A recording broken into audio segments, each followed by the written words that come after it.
These memories of Celceta. Sorry. Thanks, Vitaris. That was excellent. Hi, everybody. My name is GhostKumo, and I am back, actually, with this run of East Memories of Celceta, this time on the PC version. Go ahead and introduce yourself. This is my couch. I'm J-Hubs. I know nothing about this game. I'm Delphinite, and I have been following this game ever since the speedrun started.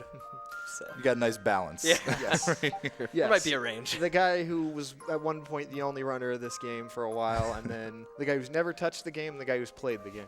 But yeah, so real quick, I would like to shout out, so this is the Falcom block. It's going to be this game, which is the E-Series, obviously.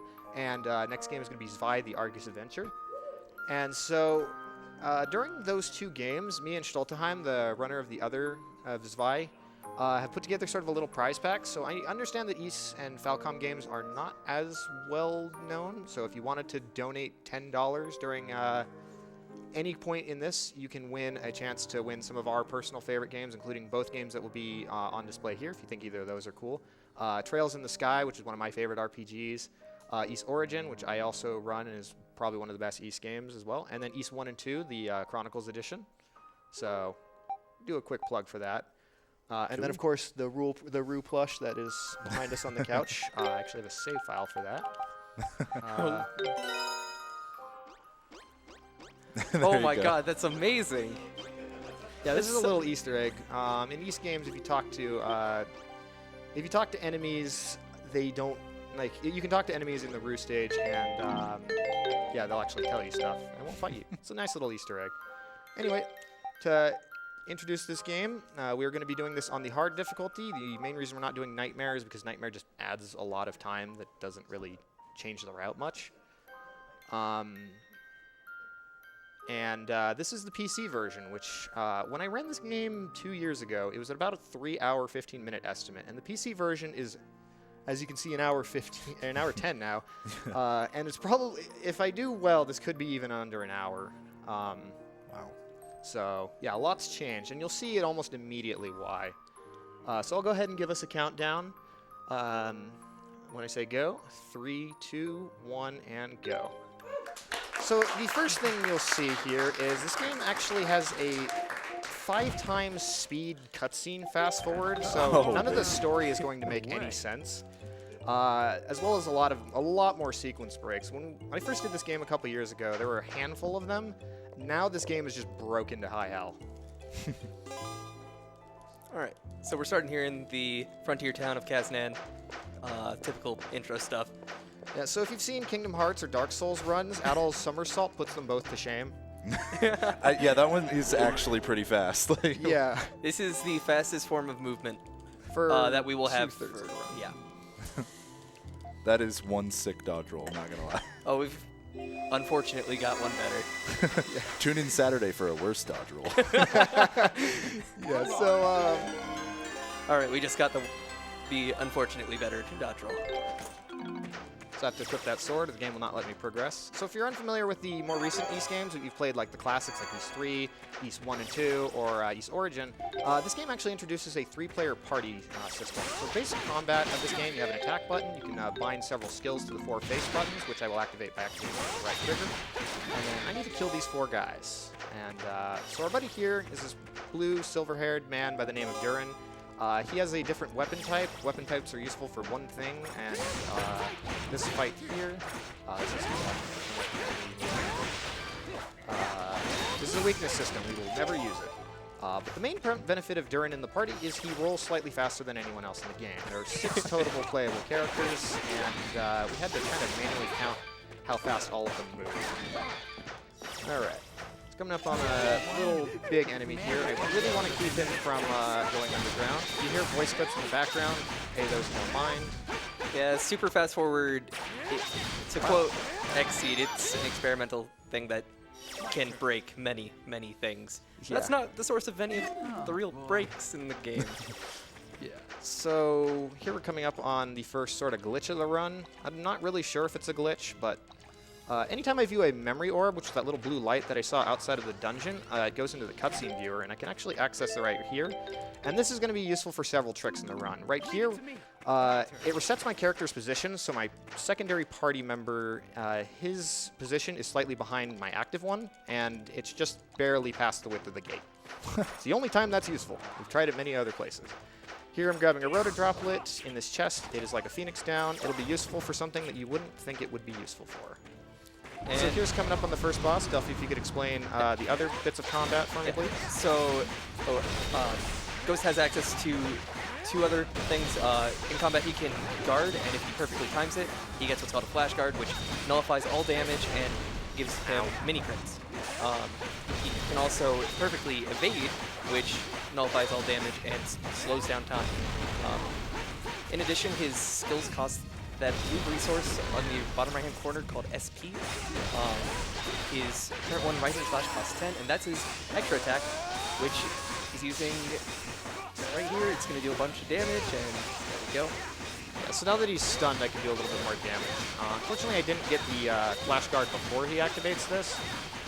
So you'll see skills are draining the meter on the bottom right, indicated by the little sundial. Thankfully, I was able to finish him before those boulders started making contact. Otherwise, they could kill me.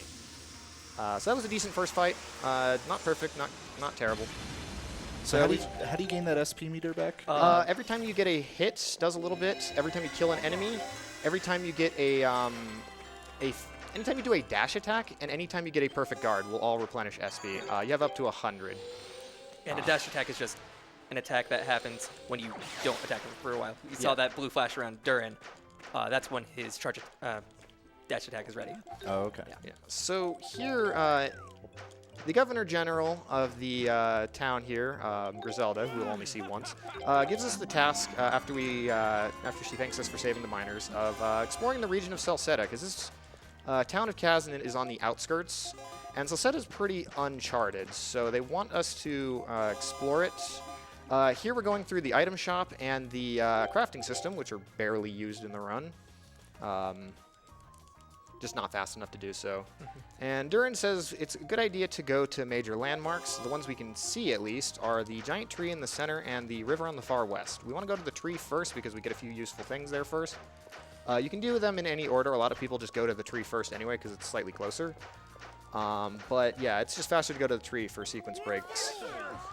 Alrighty, so we're going to be doing a little bit of movement and a lot of rolling along the way. We've got a little bit of time here for any quick donations.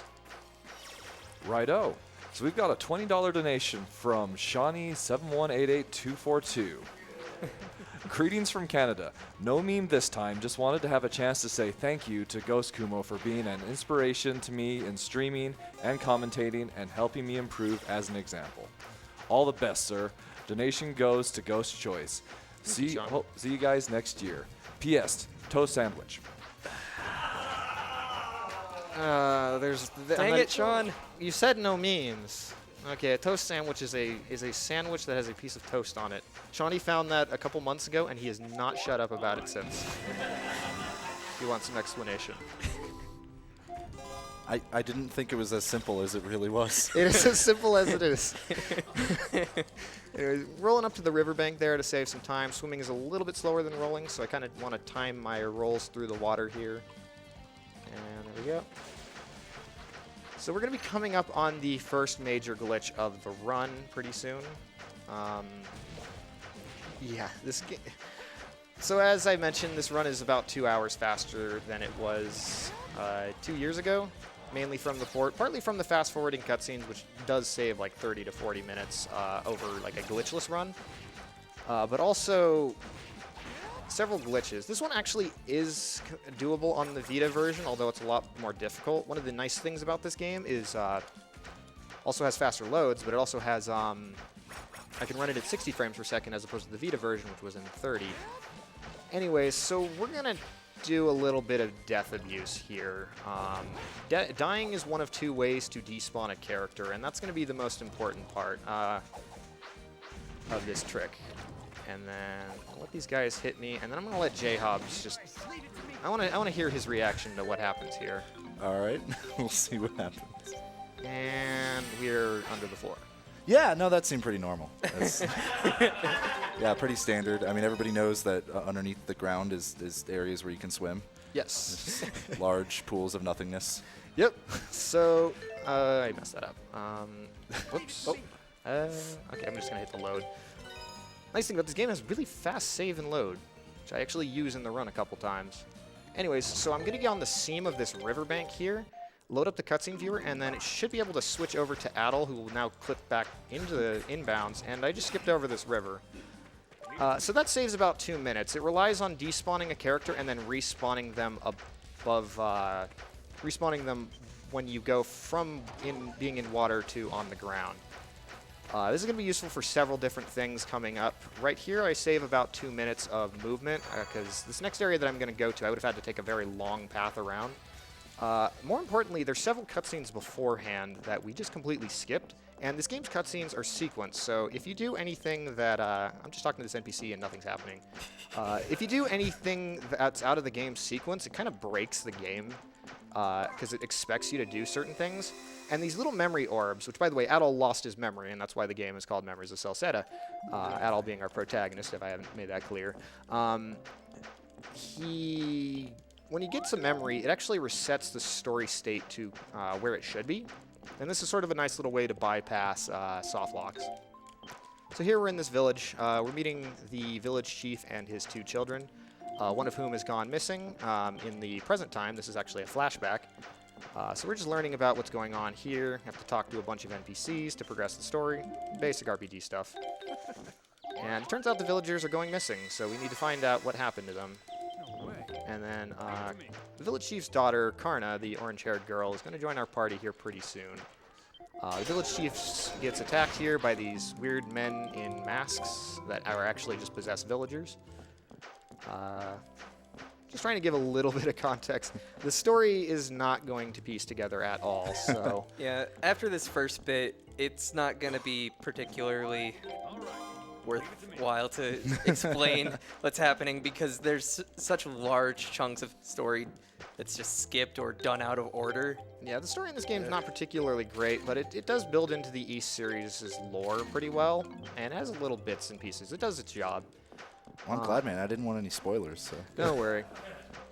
I also love how we're almost 10 minutes into this run. You've already clipped through a wall and air swam, which are like the largest glitches you have in some runs that take like hours to set up. Yeah. So the nice thing about Karna joining our party is she is set to about where the game wants us to be. So you'll notice I'm level 2. If I switch to her real quick, she's level 11.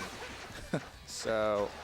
Thankfully, East games have pretty scaling EXP. The lower level you are, the more you get. So that's going to be very useful. I have a brief little period of movement here. I try and follow the mini-map for movement because it is kind of disorienting sometimes to follow just where my character is going. Not the bees! So we got time for like... Oh, we got some people who are in the know here. Trust me, you ain't seen nothing. You haven't seen nothing yet when it comes to bees. All right, we got like time for 1 donation here as I'm just moving. All right, I'll pick a shorter one then. We've got a $3 donation from Yoshizilla. Hey, Yoshi. Ghost. Wanted to wish you good luck on the run, dude. Go fast and put on a great show and do the thing. Whatever it is, but still do it. Yoshi, yeah. Also, hello, J. Hobbs and Delphi. Hey. Thanks, Yoshi. Looking forward to seeing you later. So Ghost, I don't think Dern can hold out much longer. This game's voice lines you hear quite a lot sometimes. So I'm going to switch over to Karna before I enter this dungeon because there's immediately a fight there. I'm going to give her several skills, and then it's going to be a mob of 4 enemies. I want to walk right up to them and immediately use my finisher, which is a very area of effect tornado skill. And then I want to make sure I don't get hit too much because if I die, it's pretty bad. Got both the simultaneous flash guard and flash dodge because you can do that in this version of this game. You couldn't do it in beta. Now, a good fight here, I just utterly destroy these guys. Nice thing about Karna is she has ranged weapons, so I can kind of kite these guys and then just hang back. Unfortunately, that guy just decided to peace out at the start. I did not need to heal once. That is very rare. That is an incredible fight. Yeah, so I bought a lot of healing potions. This is actually more resource efficient than buying armor, which is kind of unfortunate because kind of messes with the routing of the game. Anyways, we're going to introduce an overworld skill here. Karna's necessary one to progress the story is that she can sever suspended cables. Everyone has them. We skipped over Durin's tutorial. He can open and lock chests. We will do exactly once. And then Adol can view memories, which are required and kind of lame, but everyone else has their own little thing. So I noticed your party members got pretty low in that last fight. If they die, is there any danger of them not getting experience, or is it totally fine? So the nice thing about this game is AI party members cannot die. They will go to 1 HP, and it's bad when they get to 1 HP because they do not attack. And while AI only do about 40% normal damage, it does add up. So I don't want them hitting 1 HP. That's a neat way of doing it. Side note: this is one of my favorite dungeon themes in the game. It's very bass heavy, and it has like a slap bass going on in the background. I do slightly prefer the Turbo PC East 4 music. I haven't really touched on where this game places in the series. This is a revamp of East 4. The games are in non-chronological order, so that happens actually directly after East 2. It goes Origin, 1, 2, Celceta, 4, 3, Felghana. Those are both kind of homologous games. Yeah, that makes sense. And then 5, 6, 7, 8, and 9, except 8 comes before 7. Yeah, it's non-linear. You can really hop into any game you want. They really build off of each other. So this game has a lot of ties to like Origin and East 1 and 2. Anyways, coming up here, getting towards the mid-boss of the run, which is rather infamous. So I'll ask this maybe twice during the run. If we could get some B emotes in chat for good luck, I would appreciate that. He said chat. I mean, they're basically the peanut gallery, so. Bees? All right, so this is a wasp, but we call him the bee. Yeah. Hey there, Melter Bee. Oh, hey, So- there's 2 more. We're not gonna fight him. We're gonna just exploit another PC exclusive trick. Ah, that was bad. Okay. Don't you worry have about it. You don't have a jump button in this game, but if you repeatedly flash guard an attack, you store all vertical momentum, because this game does have a Z-axis. For And some reason. if you flash guard an attack so much, you can actually just launch yourself over things, and there is a ceiling on the boss arena there. And the loading zones happen to be there. Thanks, Falcom. Oops. Characters are not in the right order for that. Okay. Unfortunately, coming back into the boss arena, it puts us right at the entrance, right where we entered. So we can just... I hit that attack a little too late. He's looking at around getting 6-ish flash guards. And there we go. That was incredible. The bee can literally kill runs by just taking minutes, so getting like first or second try and only burning like 20, 30 seconds there is really good. That was absurd. Yeah, and that's not even the most broken thing that skip does. So we have everything in that dungeon that we need. We needed to grab the dwarf bracelet, which is a necessary accessory, and we also needed Karna in our party. So now we're just going to leave all of the village's problems unresolved and go to the next one. Yep. So when you go into a village, they arrest you because they think you did something bad, and so your way of making up for it is solving their problems. But you know, we don't want to do that. So this is dwarf bracelet. It makes us tiny, and it's necessary to get into little cubby holes, but it also allows us to take way more damage and die a lot quicker. Okay, I'm gonna do this again. So yeah, we killed him. He despawned by dying. He despawned in water and was respawned on land, so he gets slightly under the ground. Now I'm gonna save here because this can get a little tricky. I saw that one coming.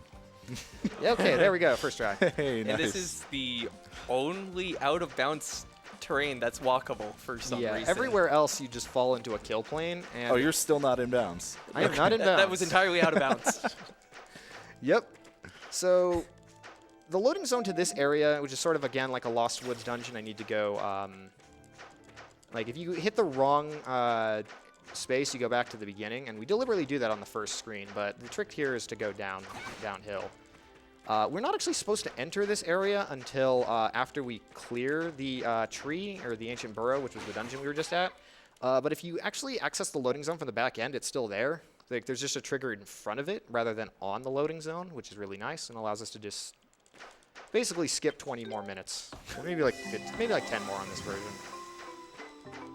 All right, so we're going to go to another village that seems to have another problem that they're going to arrest us for, because Adol actually visited all these areas in a previous time and then forgot about it, and then every time he leaves a place, something bad happens, so they just assume it was him. I'm sure there's no correlation whatsoever. I mean, man attracts danger. He is an adventurer. Kind of a recurring theme in the East games. Yeah. Thankfully, there's no boats in this game. I think he is shipwrecked at least 3 times across the series. Yeah, 3. So this is Ozma, the village chief of this place. He's guarding these dinosaur things, which are called Spartas, and the babies are adorable. Like, if there wasn't the Adol Roo, I probably would have asked about making one of those instead for the plush. Anyway, so Ozma, the village chief here, wants us to figure out what's happened. The river has been poisoned, and yeah, so he doesn't think that it's us. He trusts our, he likes the cut of our jib, so we're gonna just talk to a bunch of NPCs. Buy more armor. I'm actually gonna buy a Rotodroplet just as sort of a saving throw at one point. I think I have enough potions for the rest of the run, because I usually burn several on that fight before. Anyway, after talking to all these NPCs, I figure out some information, and Ozma reveals that it's actually the Spartas that are poisoning the river. But since they're the sacred beasts of the town, he doesn't want anyone to know this, so we need to go up to their lair and figure out what's disturbing them. And by that I mean we're not going to do any of that. I was going to say, I can't imagine you're going to unpoison this water.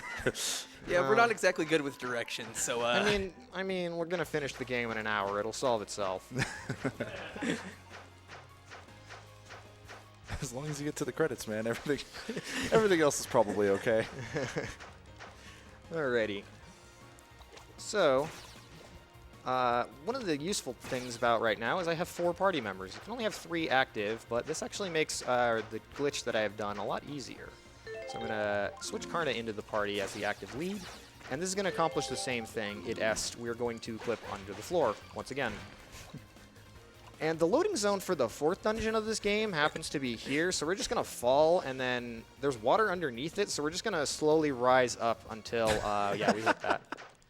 So yeah, we just skipped a dungeon and a half, and now we're at probably my favorite dungeon music in the game.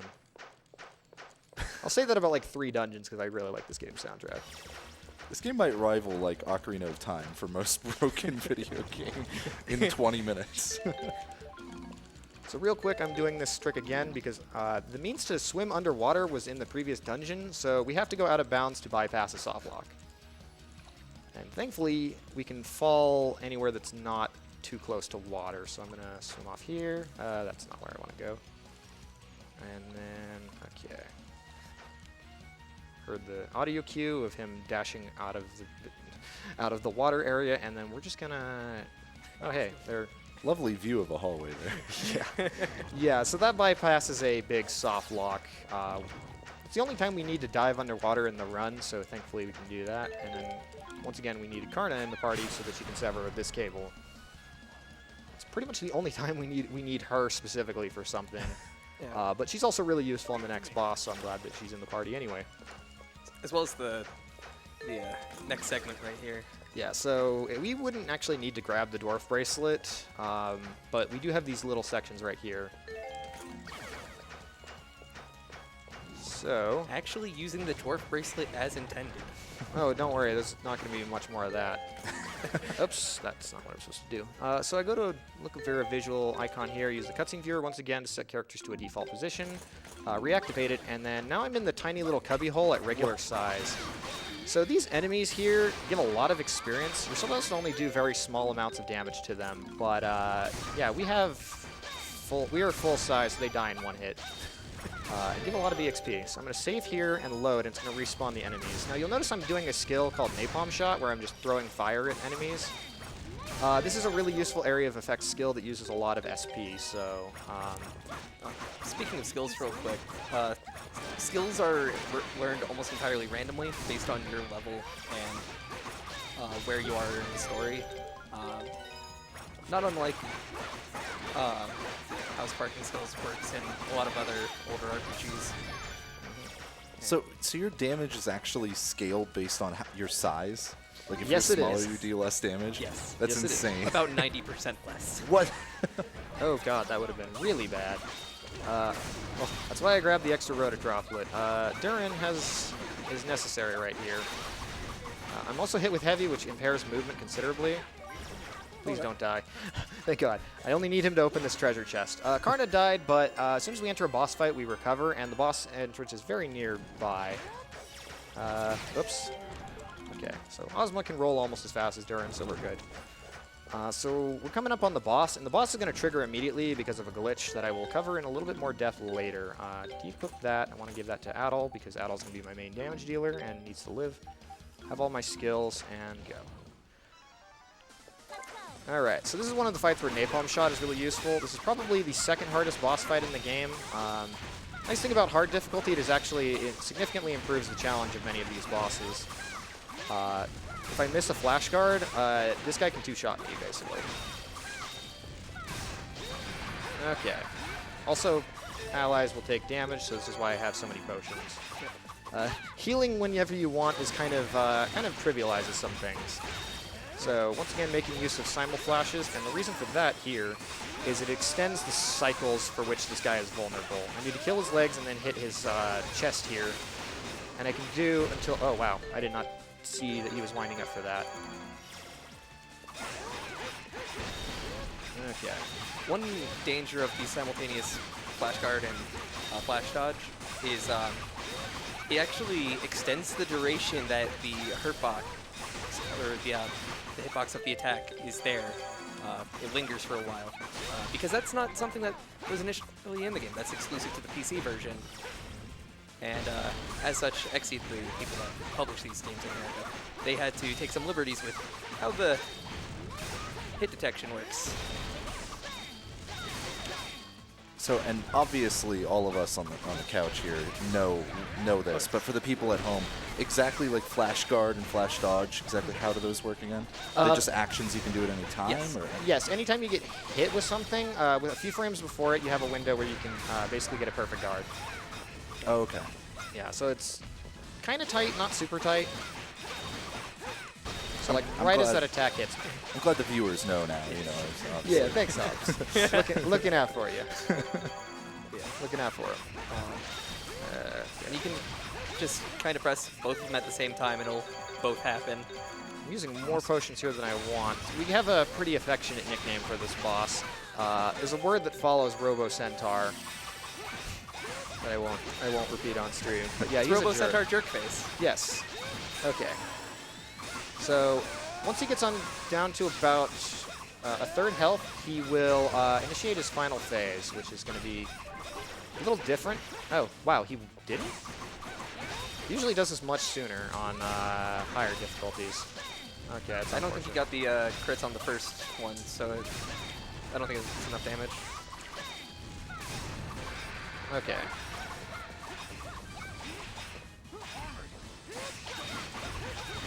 There we go. Dang, it was really not very far. Yeah, this is probably one of the most time-consuming fights. I have lost many runs to dying to this guy. So now he just likes to stand up and not let me ever hit him.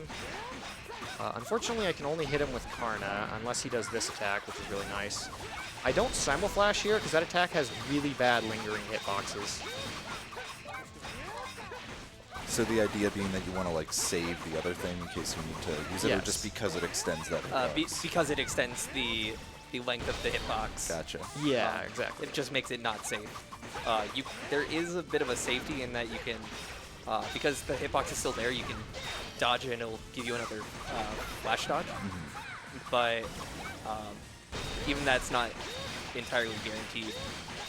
This fight loves to just destroy the camera, by the way. Okay. Playing with fire here, down to 1 HP, and got it. Please, please, finisher. Okay, there we go. Actually hit the attacks. Yeah, we got it. Hey! Good job. Nice fight. We did the thing. Okay. I don't want to use any more healing. I will actually end up buying a little bit more in the next town. Because once again, in the next town, we're going to be skipping a lot of things because all prior story sequences have not properly loaded yet. And That by itself saves a lot of time. yeah, there's a long fetch quest where we go and dig up our own grave because the villagers thought we were dead and buried us. Or not, they made it. They made it. They buried us. They thought, no, not even us, but like one of our items was found, and they assumed that we would not let that go unless we were dead, so they bury that as sort of like a monument. And we have to go grave digging our own grave, and it's not there. Yeah, it's the dark, powerful item of this game called the Mask of the Sun, which is covered in more detail in the actual story. I will give you the abridged version. It is a dark, powerful mask that grants a ton of power, but also accesses the ancient records of this region, which is in the ancient capital. And yeah, it's bad because anyone who can do that can pretty much rewrite history as set by the ancients. I was kind of hoping you were just going to say, it's a dark, powerful item. I'll give you the cliff notes. It's a dark, powerful item. Yep. That's, I mean, that's more that's than enough. basically it. So once again, if we try to talk to NPCs, nothing will happen. Thankfully, the shop still works, so we'll buy as many of those as we can, and hopefully those will last us most of the rest of the run. So is currency, like money, is that tight at all in this run? Like Not this run? really. We could get more if we wanted to, but we just don't have a need. On Nightmare, it starts to become a lot more important. I haven't actually rerouted Nightmare with some of the new strats, but yeah. So now we need to go up the hill and talk to the god who lives on the hill. He's friends with a couple of the villagers that were in that town. One of whom will join our party shortly, and the other of whom nobody likes because she's this blonde-haired girl by the name of Lisa, and she gets in the way for pretty much the entire game. You'll see her coming up soon enough. Yeah, so since it's coming up pretty quickly, might as well introduce. So that's the god, that's Lisa, nobody likes her. So welcome to Final Fantasy X portion of this run. We're going to be getting hit by lightning. Thankfully, this girl here, who we would have seen in a prior cutscene but didn't, she has the overworld action of lighting switches, including these lightning rods here. But if you dodge 100 times, do you get an achievement? You get something. Well, you'll see. You get carpal tunnel. So you're not supposed to be able to dodge them, but You'll see here in a bit. Okay. Yeah. you can live life in the danger zone. So anyway, up on the top of this hill is a dungeon called Providence Tower. It was probably one of my favorite dungeons in the game before some of the reroutes. Gonna do a little skip here. We got to keep an eye on the mini map for the safe area, which is notated by the pink spot, and then we're gonna roll through here. And the game expected us to light the previous lightning rod, so it ends up like glitching and activating that one instead. So we can just skip lighting 2 of them. We can end up saving about 4 of them. So there's 3 screens of going up this hill. And unfortunately, you can't super fast forward that animation. Nope. Would save a considerable portion of time if we could. You mentioned the super fast forward is kind of experimental. Do you mean just kind of like it was applied to a port pretty quickly, or is it actually like a debug tool or something? It's more so, They applied it, and they had no delusions about whether it would be stable or not. So they said, use at your own risk. And I'm like, with glee. yeah. So here's Providence Tower. Wait, where are you going? The loading zone's over here. Okay, focus. I'm recognizing a pattern here. Okay, so lightning strikes on a global timer every 2.1 seconds. If you have the menu open, it strikes in the background and you don't get hit. So yeah, that's just an oversight by the devs. So you can just skip that entire dungeon. And there's some really janky properties here. But wait, the most important accessory in the game's up there. We gotta go back, right? Nah. Unfortunately, my favorite part of the run was the Gale shoes. And those were an accessory you could get midway through that dungeon. They let you run even faster than we roll, which is saying something. It rivaled I'll Sonic demonstrate it speeds. after the end of the run. Become Usain Bolt or something like? Oh, Oh, he wishes he was this fast. yeah. And unfortunately, it takes 5 minutes to go through the dungeon, and the amount of time we would save with movement is about 2 minutes. So we ended up losing like 3+. And then we have to like change the route around that and everything.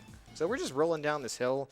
Brief note, the music that plays on this hill is the East 4 theme. It's probably one of the worst instrumentated songs in this game. but it is a pretty cool theme nonetheless. So here's the only time we're going to figure out what happens in this game. Adol gets struck by lightning, and that's when he lost his memory, because the god Eldiel, who lives in this region that we will never see in this run, has a dark side. Yeah, It's we're more gonna like Adol just failed to dodge a lightning bolt and had to restart. Yep. Didn't pause at 2.1 That seconds. is the actual canon. Alrighty. For more lightning bolts, see Final Fantasy X. Yeah, that's coming up later. So real quick, we're gonna do a little skip or a little shortcut setting here. Just a bit of movement here. So if you have time for a donation, go ahead. Or we do have time for donations. Go ahead. Sounds good. So we have a $1,500 donation from Random Hughes. Yo! Falcon Block Hype! Hype. This Celceta run is yeah. impressively broken. If the couch runner are familiar, is this normal for modern Ys games to have Yes. such huge Oh, absolutely. out-of-bounds exploits? Yes. Yes. The East 8 is broken as hell.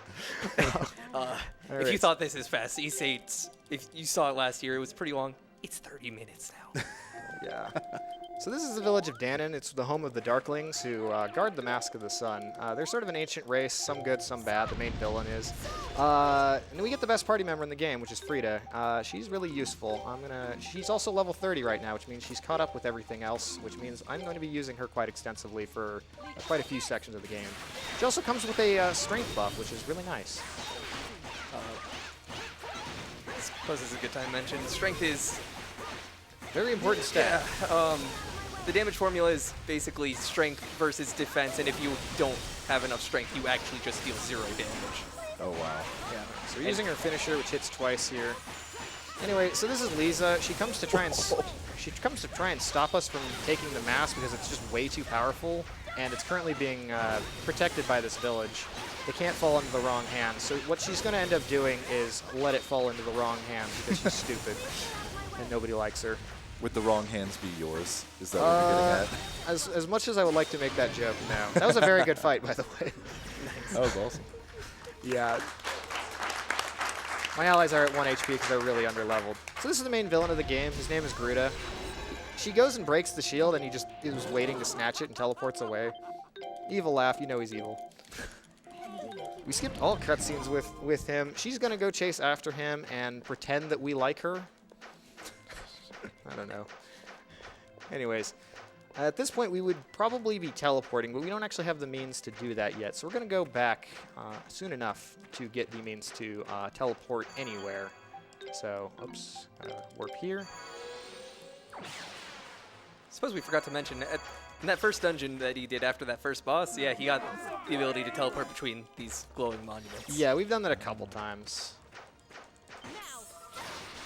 So this is Frida's overworld action. She closes fissures in the ground with ice. Useful for exactly 2 portions of the run, which is still more than useful than some other characters. Why you gotta make me sad like this? I know. Okay, so Delphi's favorite character in this game is Ozma. His only purpose is that, something I haven't actually touched on.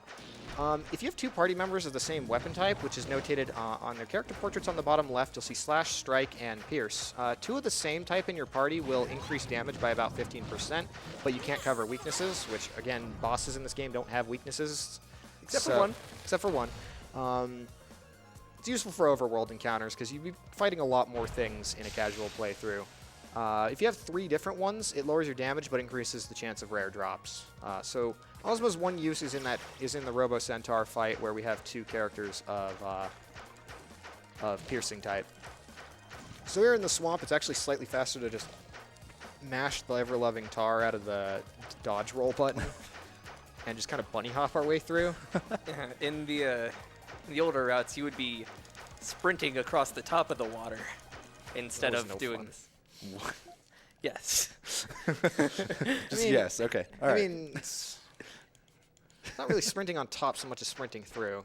All right. So you can actually cancel your dodge roll with another dodge roll? Let's say you were doing like that bunny hopping?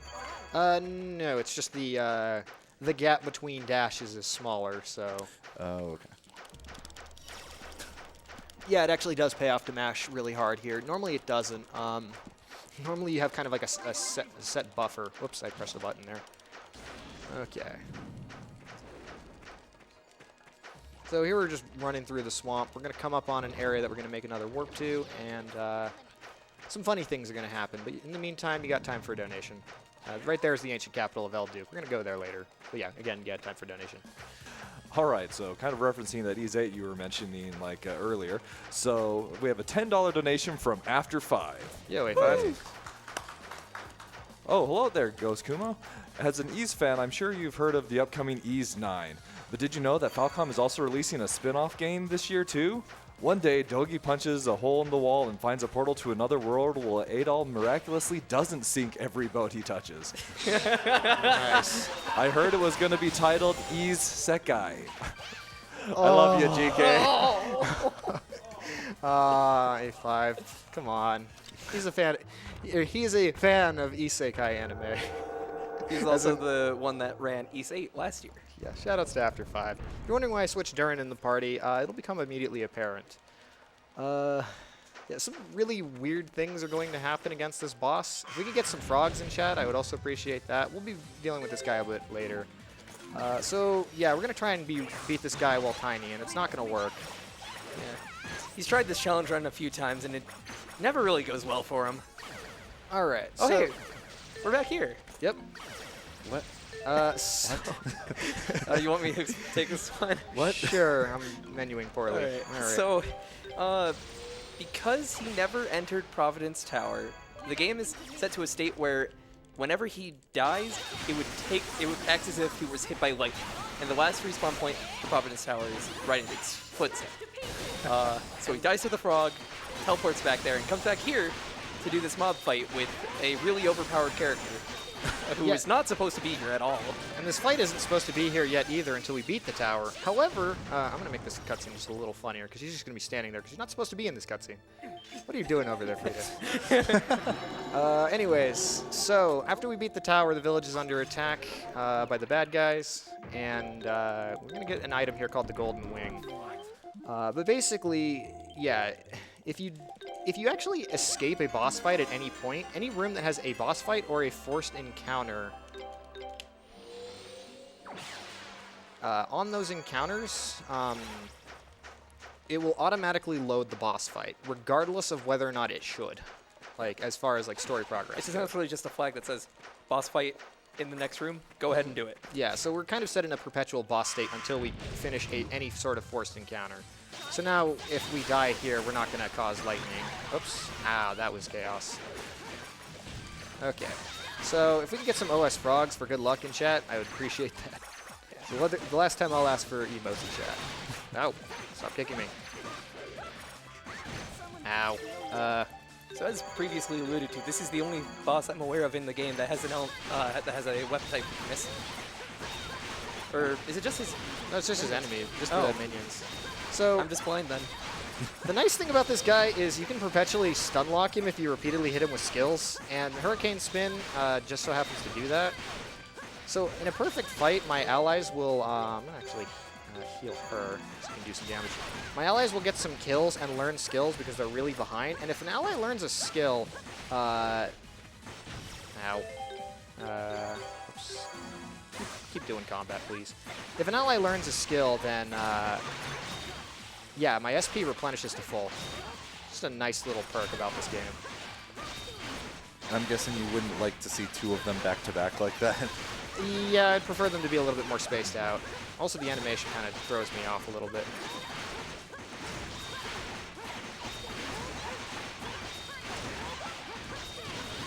Okay. Do these minions just infinitely spawn? Yep, until he dies. Oh, hey, my ally used a skill and stunned him. Nice. Okay, that should finish him. And dead. Good. And Good now stuff. because everyone was like level 10 or so, they've been getting so many levels. Yeah, we're still like 4 or 5 ahead of them, though. So this is the Beast King's Claws. This is an accessory that lets us kind of break through rocks. It's also our new speed best friend. Yes. We used to think this item got really outclassed by the Gale Shoes and thought, if only there was a way to make this useful. Well, since we don't grab the Gale Shoes, this is our next best option. Okay. We'll work back over here because we set a shortcut here a little while ago. And yeah, get ready for a lot of grunting. Oh, jeez. This is now a Wario game. Yep. Deadly elbows. And I thought it couldn't get faster than the dodge rolling. Oh, I'm going to demonstrate the Gale Shoes after the run. Just for a very brief portion. There's sort of a rhythm to this. This is really hard to kind of get on the fly. Anyways, ideally I don't have my allies joining in on the grunting. But yeah, we can break through that coral rock. And here's the giant space tick boss from nowhere.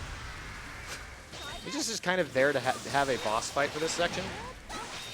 Yeah, there's no story, nothing, absolutely nothing that really like alludes to this boss. It just kind of exists. Yeah, so it is fun to pull off because you can actually get multiple flash dodges off on some of his attacks and just kind of chain together those. So every time he does the spore attack, he's making sure to do a simul flash and get both of the effects because yeah, the bullet time saves time on that. Oh yeah. Also, my allies have really bad AI for this fight. And they like to target the little orbs on the side, which those heal him if he runs up to him.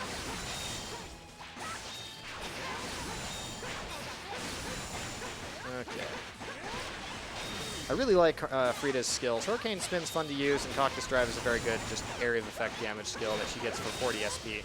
And she starts with all the skills that we would ever use on her.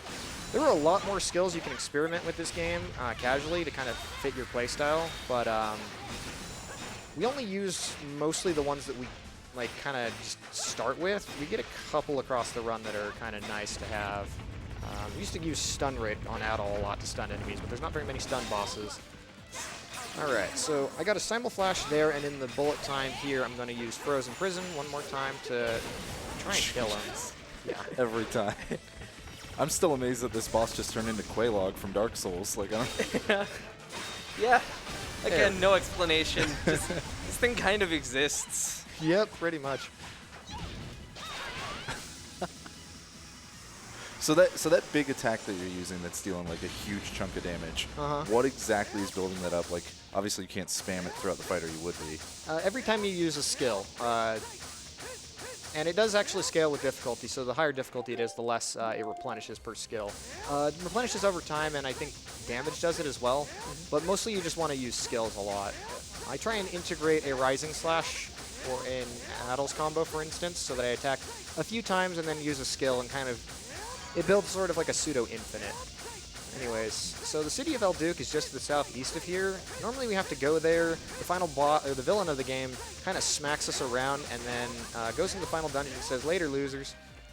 And we need to find a way to get into the final dungeon by assembling the parallel to the Mask of the Sun, which is the Mask of the Moon. And you got to go through 2 dungeons to get each half of that, and then those are guarded by 2 bosses. And then we need to come here to figure out a way to fix it. But we have a better idea. I was going to say, that sounds like a lot of stuff to do in 20 minutes. Yep. I don't know, I think we got it.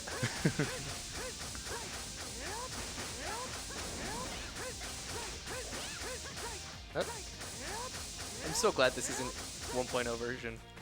So the audio balancing on when this game launched on PC was not great. Thankfully, they patched some of the issues with that. Yeah. There was... All right, we're going to do another trick here.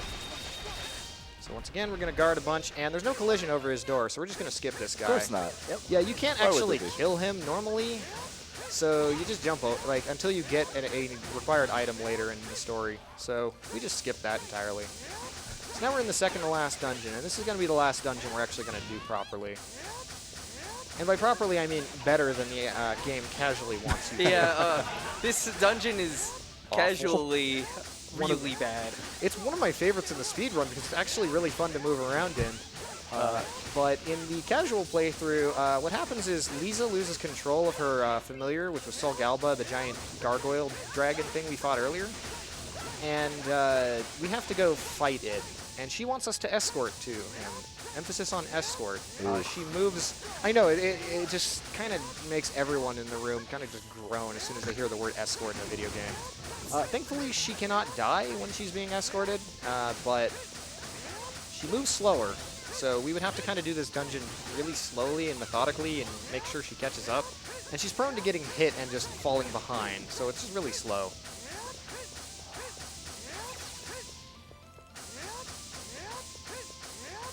So coming up here, we're gonna get to the a really useful item, which is the third best sword in the game. By the way, I noticed J-Hobbs hasn't actually mentioned this. The item get jingle in this game is the exact same as Metroid's. Yes. I don't know. I thought you would have. I don't know. Never I mind. haven't played Metroid. Oh, you either. haven't? Okay. No. I thought I had mentioned this. I'm on that couch next week, so. Oh, that's nice. Okay. Oh, for some reason, I thought you'd played Metroid. Anyway, for anyone unfamiliar, the item get jingle is the same as that of Metroid, and there's a reason for that, and that is because the composer of Ys 1 and 2, which was Yuzo Kushido, he just admitted he really liked it in Metroid, and he borrowed it for Ys 1, which came out about 6 or 7 months after the original Metroid. So for 30 years, they both had the same item getting jingle. And nobody has like ever said anything between the two companies, I think. I Yeah, it's like there hasn't been an ensuing legal battle for 30 years. for a 5 second melody that's fairly similar. Anyway, so the reason we grabbed that item there is because we are really behind. We're like 3 dungeons behind. So if we don't have like equipment to kind of do damage, we're kind of just taking forever on these bosses. And thankfully, there's 2 in this dungeon, 1 for Adol, 1 for Durin. Adol we've used a lot more, so he's more useful. All right, Not to mention Durin can't deal damage. he has one thing that would be really nice, but he's kind of one of the worst characters. The character people most usually drop. Anyways, the boss fight will not load, and we just so happen to... the boss fight will not load if we enter that room at all. So we happen to have a old friend that we can borrow for something. The bees, man. The bees return. The real final boss.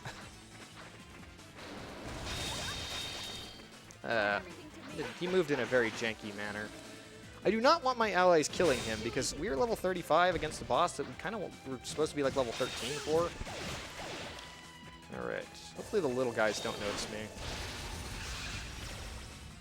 They're just too scared. I did not get enough there. Come on. It doesn't actually matter which side I do it on at this point because I can warp anywhere. I need to watch out for this honey. If that honey hits me, my characters are hit with heavy, which is really bad. Come on, buddy. You have to stand at a specific point in the room or else you can't do this glitch. So, this is why I hate the bee. You can get first try and do this in like 20 seconds, or it can take a while. There we go. So, now we're gonna force the fight on Sol Galba 2 to immediately happen as soon as we enter the next room. So I'm gonna give Adol some good stuff here. Power ring. So again, that's because you left the boss without completing it. Correct. So it wants a boss to happen. Yes. Yep.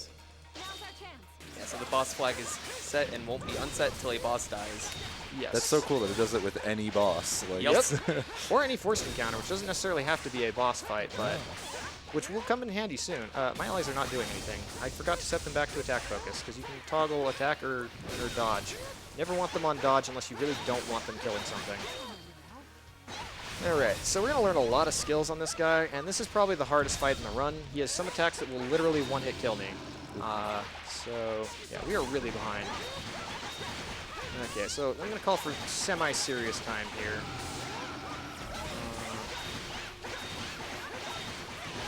So now that his head is exposed, we're going to want to hit on that a bunch.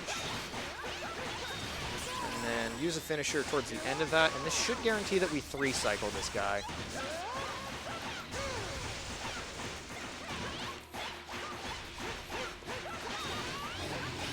It's a good first cycle. Also why I grabbed the Rhoda droplet earlier. Oh, I did not get the flash guard, but I didn't take damage, which is good.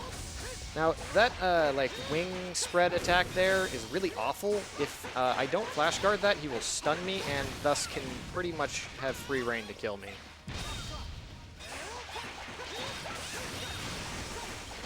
Okay.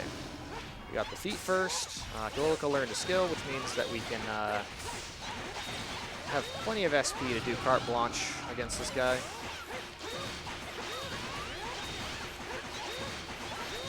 You're seeing like some resist status effects. This game actually does have status effects that you can put on your weapons and armor, but we did not do any of that. Because they don't work against bosses, most of them anyway. Alright, so quite luckily we have not seen the fireball attack. That's the awful one. Okay, now he's going to do a laser charging attack. If I kill one of his feet, I think he cancels it. Yeah. Okay. So he canceled that attack, which has a fairly long animation that I don't want to see. So this is a really good fight. Like, this should... Okay. There we go. Wow. That's a good timing. This is... I got stuck on this guy for like 5 minutes in the practice room earlier because he would just not stop using fireballs, which again, have really janky timing and can one-hit kill me. So that was a really good fight. That was awesome. Leave it to me. Leave it to me. Or no banana. Or no bandana. All right. So, sealed within her familiar, Saul Galbatu, is the ancient king of the land who repairs the Mask of the Moon, which allows us to enter the final dungeon. We're not going to do any of that. Yeah, this is the final boss right here. Yes, this is the... Okay, no. Back again, man. So, worth noting, the final boss of this game, as you would think of a final boss, versus like the final fight of the game, are two different fights. One of which happens after the final dungeon. Okay, this should do it. Okay. Oh. Sealing is danger. There we go. That was some really good B-luck, that entire run. Alrighty. All right, time to go do the final dungeon. Unfortunate. I hate to spoil it for you, but... Yes, Wait, so... what do you mean we're not fighting the Iris? Okay, so the final dungeon of this game is very long.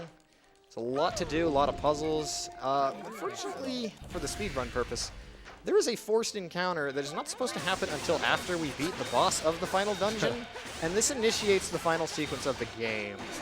Rest in peace, false god of causality. No, I love that song. The final boss theme of this game is really good. It is. I'm just so sad we don't get to hear it anymore. Oh, so for reference, I have absolutely no idea what this misfortune status does. I don't either. It doesn't appear to do anything. It's like sadness in Final Fantasy VII that actually makes you better. Alrighty, so the final sequence of this game, the boss of the final dungeon, we kill him and take the Mask of the Sun, but he's been sort of possessed by it.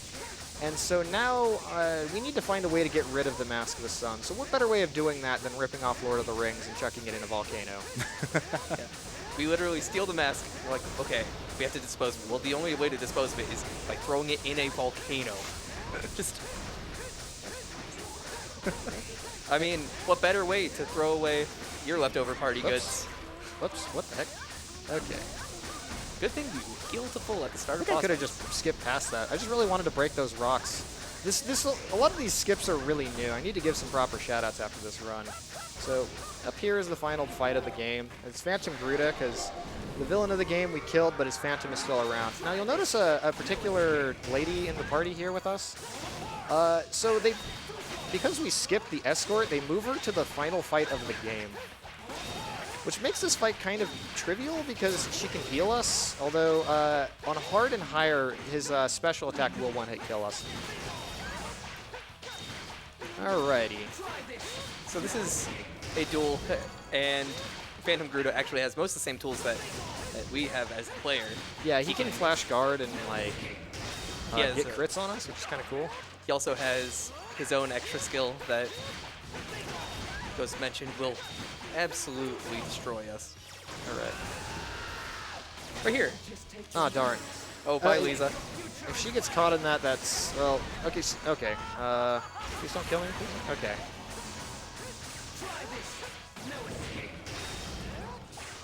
I only caught the tail end of that. Okay. This is what the New Game Plus incentive was for. We'll do one more fight with this guy. It'll be a little bit more punishing.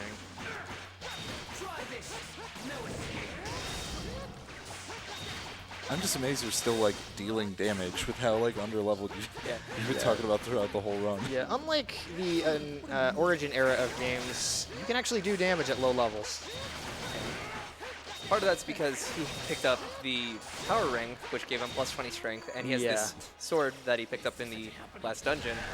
Alright, so now we're gonna go chuck the mask into the volcano, get saved, and time is coming up very, very shortly. Okay, and time. Oh. Okay. Well, that's a run.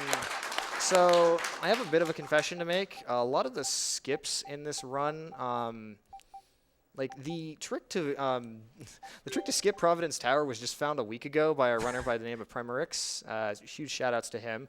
And that saves several minutes and several minutes of routes as well. So my PB was not really set any like I didn't actually have a whole lot of time this week to do many runs. So that is actually a PB by about 6 minutes. That was still a really good run. Like, and technically record because I'm the only one who's done hard, but okay. World record. Alrighty, so this is the file we just made. So yeah, the Nightmare New Game Plus incentive was met, I believe. It has indeed been met. Nice. Awesome. So I'm gonna load up this file here that we just made, just for the sake of. Just for the sake of posterity of having the file we just made, not some like pre-made New Game Plus file with some special equipment or anything. So you could probably set like a 5-minute estimate for this. This is New Game Plus is kind of a meme. What are you talking about? Nightmare New Game Plus is the most important category. The most important category. Alrighty. So get a timer ready. I'll give you the countdown on that. Okay. When I say go, 5, 4, 3, 2, 1, go. So we're going to start up the story here once again. And one of the things Xseed added to this version of the game is a boss rush feature. And you can probably see where that's going. I mean, my assumption is that you're going to fly out of one boss into the last boss. Close enough. Really? All right. So remember that like slam attack this guy had? Come on.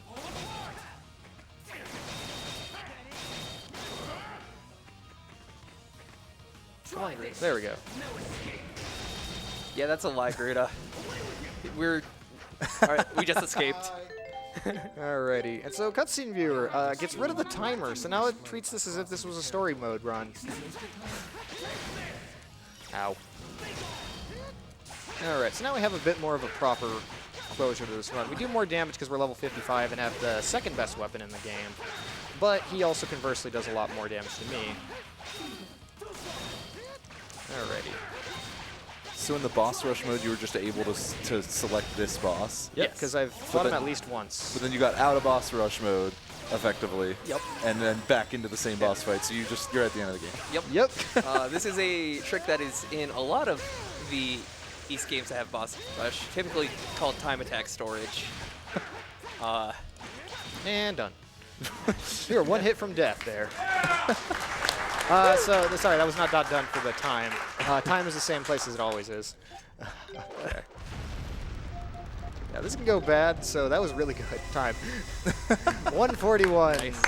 Very good time. You know, 5-minute estimate. I think my PB is like 133 or something. I've had runs where things just go horribly wrong, so it gave a pretty lenient estimate. So the best part about that is that counts for the complete the game on Nightmare achievement. Yeah, so if you beat the game on easy at least once and you do this glitch, you can actually beat the game on Nightmare in a much shorter time.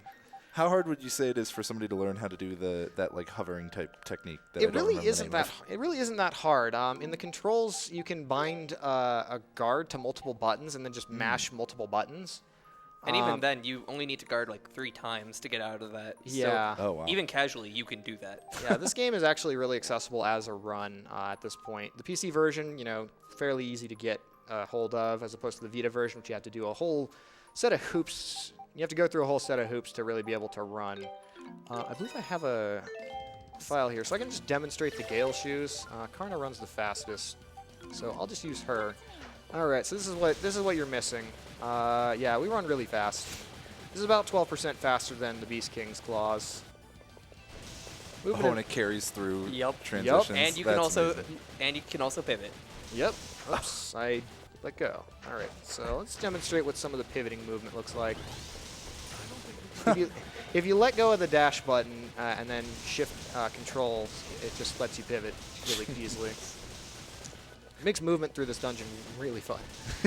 Alrighty, so I think that should do it for me. Again, coming up should be Zwei the Argus Adventure, a run that's not quite as broken as this, but kind of maintains a similar theme of, you know, a small community got together and really broke this game. And I'm just going to give a couple shout-outs here. I got to give a huge shout-outs to Ravi-san, who Japanese runner who has worked on a lot of East games. I've communicated with him quite extensively on how to route this game. About 80% of the route of this game in general and this version in particular were his.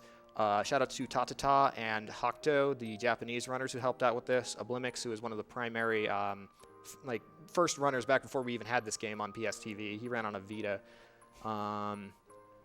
Let's see. There's Primorix, who found a lot of new stuff. Zelnu Eon, who found a couple tricks. He was the first Western runner to join me with running this version. Izuyoi, Notcode, both of them helped out with this run. James Pickard, who's back here, has helped out with a strat or two. It's just been really a small community coming together and just finding little things here and there to save time. So yeah, huge shout outs to the community of this game and the East community in general, like Tsuki, Tuxdev, who's back here, Felvisage. There's so many people I can really thank with this in this community. But yeah, this is not just my own game. This is a lot of people coming together. So stay tuned. We still have one more Falcom run, which is Zwei the Argus Adventure. Very different game. And that's going to be run by my friend Schtolteheim. So, yeah, stay tuned for that. Ooh.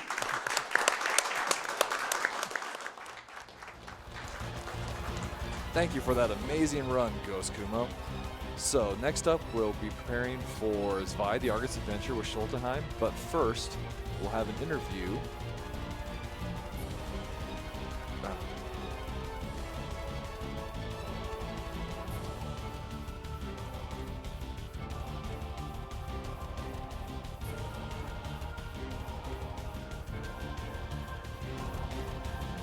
So we do have a few donations to get caught up on after that amazing run. So during the course, we had a $250 donation from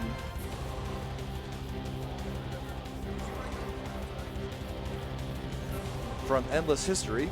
Good luck, GhostKumo, for leading off on the Falcon mini block for this year's RPG Limit Break.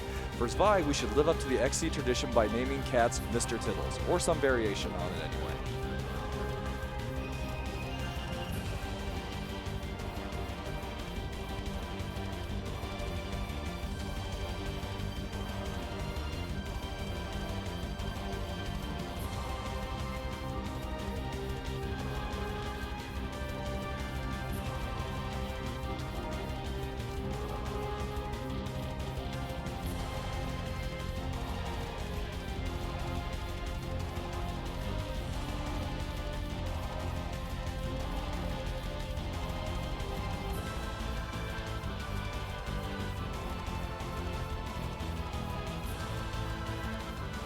We had a $5 donation from Tetsu9999.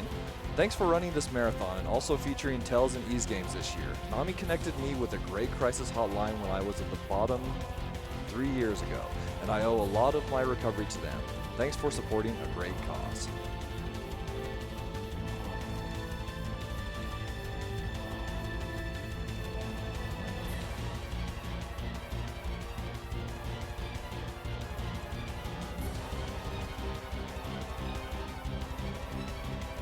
We had a $10 donation from Zawa113 that asked, why does this game use Metroid fanfare noises and Tales of Exilia menu sounds? We got a little bit of an explanation there, so I hope that helped. Supreme donated $10. Great run by GhostKumo. Love the Ease games and love watching this ridiculous speed. Keep up the great work.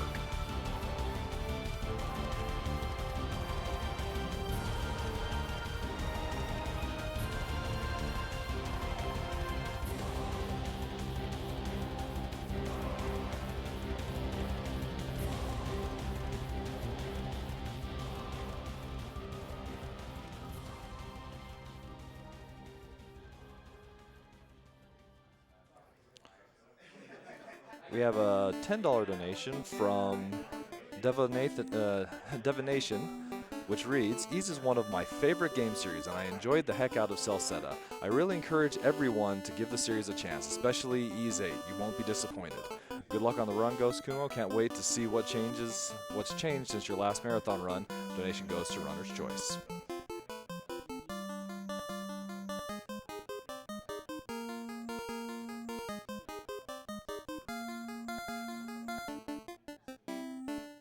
All right, looks like we're ready for an interview with Ghoul interviewing Schtolteheim. So let's go ahead and toss it over to Ghoul. Yo, what's up, RPG Limit Break? I'm Ghoul02 here with my good friend Schtolteheim, with the incredibly difficult to pronounce name. It's fine. How do you actually say it? I've been told it's Schtolteheim, but it was a made-up name from a Japanese localization, so I have absolutely no inkling. So it's Japanese trying to imitate German, basically. I think. All right. So you're about to run Zwei the Argus Adventure for us. Mm-hmm. And this is, as I understand it, this is your first live marathon? Yes, and I'm scared out of my mind.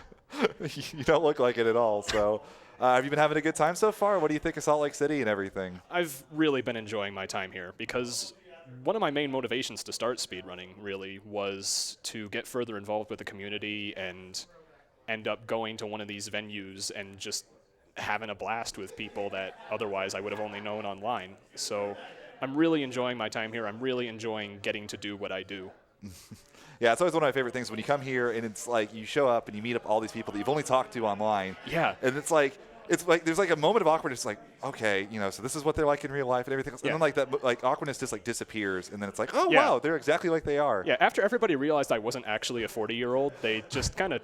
Why did everybody think you were a 40-year-old? I don't know. Like, Like, man. that's when I met Kumo in Salt Lake City. He's like, wait, why are you so young? So you're about to run Zwei the Argus Adventure, which is, I believe, a Falcom game as well, just like Ys. So why don't you tell us a little bit, because it's, I've heard of Ys, I've heard of Trails. Zwei is a little bit lesser known. So Yeah. what got you interested in it, and what's, why'd you start playing and speedrunning it? So Zwei is an action RPG by Falcom, the same company that made Ys and Trails and a bunch of other spin-offs. And it's notable for being a much more experimental title than a lot of Falcom's other titles. It does a lot of unique ideas with equipment and experience and pathfinding. It's just generally a more out of left field game, and I think that's what makes it more interesting to speedrun. I really like routing and running games that haven't really had any routes before, because there's something interesting to me about that trailblazing aspect of it. Right. Especially for an RPG where there's so many different elements, especially if you're saying there's a unique equipment system. There's a lot to explore in that as far as what goes fast. Yeah, something just seems so satisfying to me about breaking all of that down to a science until you really understand how the game works under the hood. So that's my main motivation for running the games I run. Okay. I know that you're running on a slightly modified version of the game, and you had a really funny story about why it's modified. Yeah, so I had to bring out my laptop for this game instead of using one of Limit Break's test benches, because when I first ran the game for GhostKumo's Falcom RTA Marathon, there's a really annoying whistle sound effect for when you swap out your characters. And since I had to swap out my characters so frequently during the run, I inadvertently deceived half the chat into thinking their fire alarms were going off. So I had to mod that out, and now I have that mod running on my laptop. So hopefully chat won't yell at me this time. That's actually really, really funny. So you've run that. You've run a bunch of other obscure Japanese games. Like I know you've done Trails versus Ys, I believe it is. You've done Naruto no Kiseki, which I believe only has a machine translation. How does someone get into running these Japanese-only games? Like, did you just like play through them casually and then just like, okay, let's try one thing at a time and see what breaks it? Do you speak a little bit of Japanese yourself? I have absolutely no knowledge of Japanese, except for Oren no Bandana. But that's generally how the process was. I played the games casually, either through fan translations or just blindly stumbling through them and thinking, hey, this is fun. Nobody else has done it before. Competition makes me cry. So I'll just run the game myself, and then I'll be my only competitor. That's really awesome. I think without too much more, I think you can go ahead and get ready to go. So all right. Best of luck and kick some butt. Okay, thank you. Thank you so much for that interview, Rule and Schtolteheim. So we have a little bit to get ready for Spy the Argus Adventure, so we'll get in a few donations before then.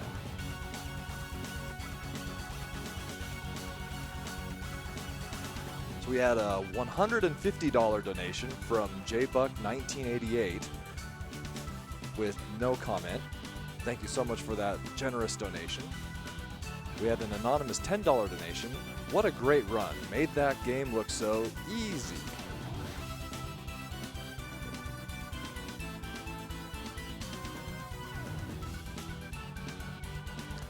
We had a $15 donation from Yomi Dian. Crush all the boats in record time.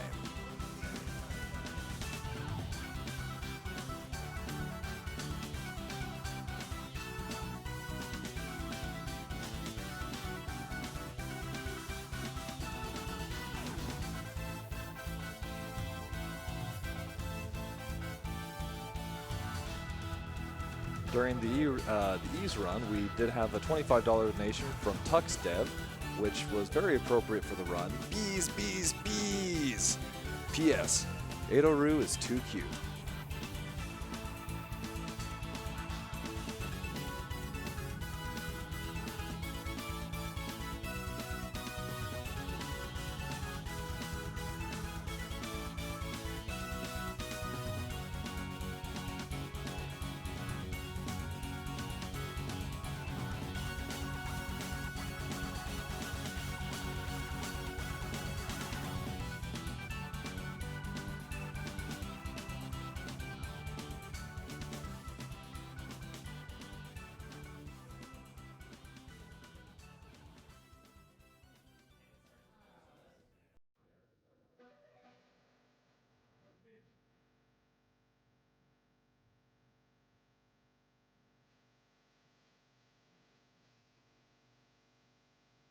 We have a $10 donation from Zeno.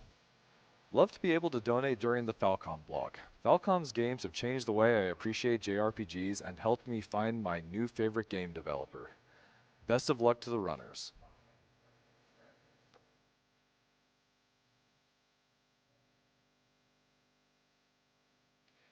Tiny Tim 78242 when donated $15.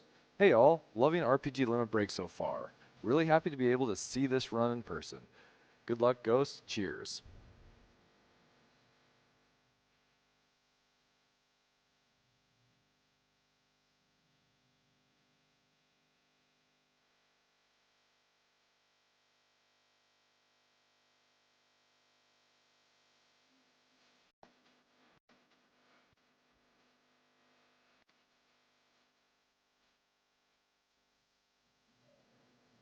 As a reminder, you are watching RPG Limit Break 2019, sponsored by Twitch, and coming to you from Salt Lake City, Utah. We are raising money for NAMI, the National Alliance on Mental Illness, which was formed in 1979 as a grassroots advocacy organization by a group of parents whose children suffered with serious mental illnesses, and NAMI have maintained that focus to this day.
We have another $150 donation from JBuck1988.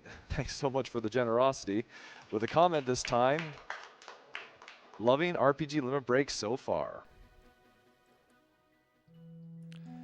And as a reminder, as you are donating during this block, you're entered in for some great prizes. There's the grand prize for our event, for a cumulative $100 over the course of the marathon, you're entered into the Nintendo Switch Plus RPG bundle. Also, during the Falcom block, you are also entered in for a Falcom Steam bundle. Also, the Plushroo, which you might be able to see in the camera there. And also, Ease Memories of Celceta Steam code for $5.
While we're continuing to get ready, let's have a few more donations.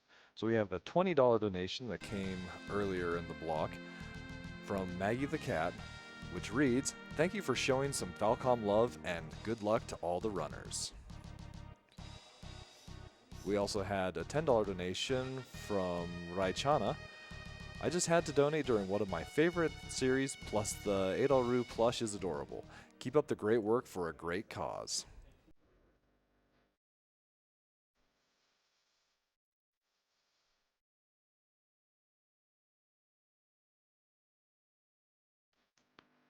Zindaris donated $20.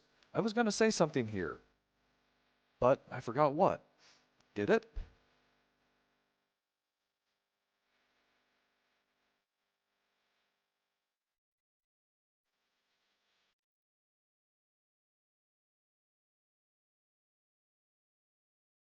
A $10 donation from Seabiscuit. "I'm still shook over how he yeeted himself sky high out of that bee boss fight."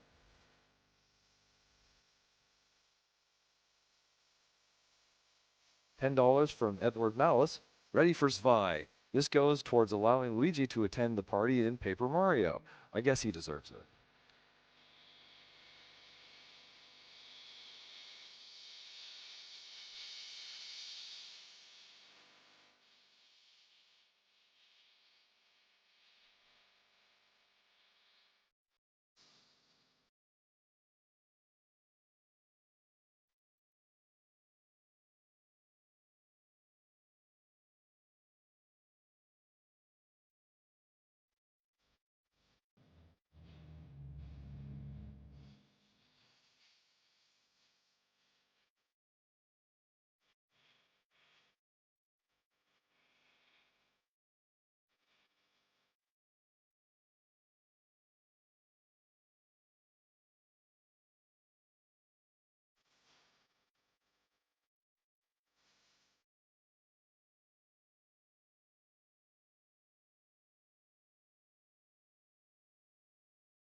So while we're getting the run ready, we still have a couple open bid wars for Zwei the Artist have mentioned.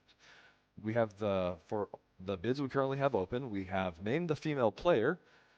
Currently, Mel is in the lead with $151, but followed very, very closely with Shelby at $150. So if you want to influence that bid war, get your donations in now. We also have the Name the Pet incentive for Zwei, which currently has Tittle in the lead at $250, followed by Faizu at $65. And then there's also the Mel character name with Ethan at $150 and female at $100. So while we're getting the run set up, you still have your time to influence these bid wars. So if you want to go and change those outcomes, please donate now.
So it looks like we've got 2 minutes before those incentives close, so last call for final bids to influence the Zwei bid wars.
And it looks like we are ready. So, without further ado, let's turn things over to Schtolteheim for Zwei, the Argus Adventure.